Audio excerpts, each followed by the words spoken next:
Görəsən, diqqət edibsən ana yasında uşağı. Ər şəmi əza misli yanar nar-ı fərağı. Həsənin nohəsi qurtardı, Hüseyin gəldi qabağı. Gəldi üzün qoydu ananın üzünə, dedi öz şəhrinin məzluməsi yorğun ana layla. Sinədə toxtamayan yarəsi ana layla, ana layla, ana layla. Dedi öz şəhrinin məzluməsi yorğun ana layla. Sinədə toxtamayan yarəsi yorğun ana layla.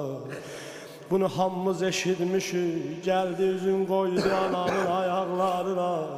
Dedi ana ayaqlarından öpürəm Kərbəlaya gələsən. Bunu eşitmişsən, amma buna bax.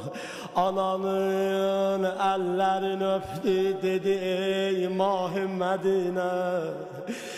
Gəldi ananın əllərindən yapışdı. Ananın əllərini öpdü, dedi ey Mahi Mədinə.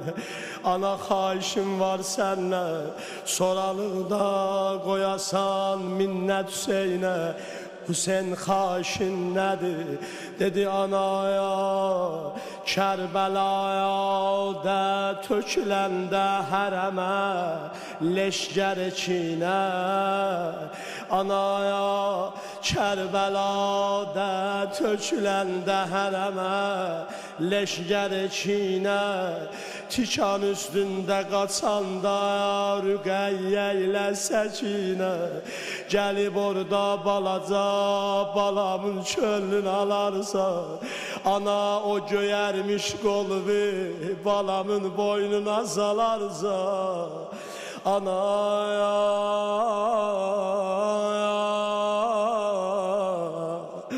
anaya,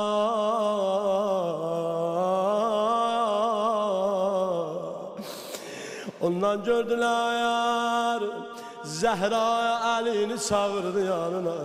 Dedi Əlican, Hüseyin düşəndə çuxur yerə. Hüseyin düşəndə çuxur yerə. Sən də gəl Əli məndə, sən də gəl Əli məndə. Əli gələndə sadə gəlmə, Əli gələndə Əli boş gəlmə. Gələndə bir kasə su gətir, sən də gəl Əli məndə, sən də gəl Əli məndə. Bugünkü rozamın axırı bu olsun. Əgər gözünüzdən yaş gəlsə, məni də dua eləyərsiniz. Məzlum Əli deyər, Zəhradan sonra, Zəhradan qalan nə xatirə var idisə, hamısını gizlədərdim, balalar görməsinlər. Çün hər görəndə anaları yadına düşərdi. Biri deyərdi anam hayandadır, biri deyərdi cavan ölən anam lay lay. Nə var idi hamısını gizlədərdi. Fəqət bir şey gizlədə bilmirdi. Əlican o nədir?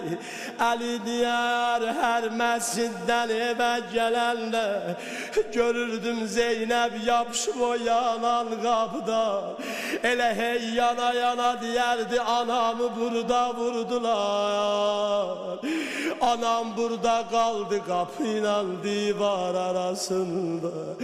Harda əyləşmisən denən ya Zəhra,